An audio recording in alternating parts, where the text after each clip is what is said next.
Wali Kota Palembang Harnojoyo didampingi Kepala Dinas Pekerjaan Umum Perumahan Rakyat PUPR Ahmad Bastari serta sejumlah kepala organisasi perangkat daerah OPD terkait menerima kunjungan konselor tata kelola ekonomi dan infrastruktur Kedubes Australia James M. Gilbert dan rombongan. Pertemuan ini membahas kegiatan Palembang City Sewerage Project.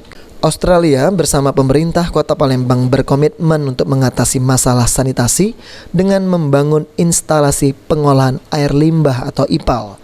Dengan kucuran dana hibah dari pemerintah Australia, proyek ini sangat penting bagi lingkungan dan kesehatan masyarakat.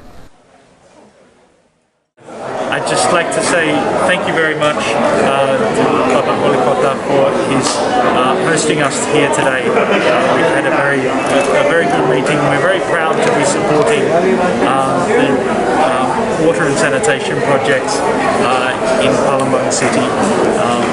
And the Australian government is very happy to be working together with the Palembang government and the National Indonesian government for this very important project, which is good for the environment, it's good for people's health, and it's good for jobs and employment in the city of Palembang. So, thank you very much.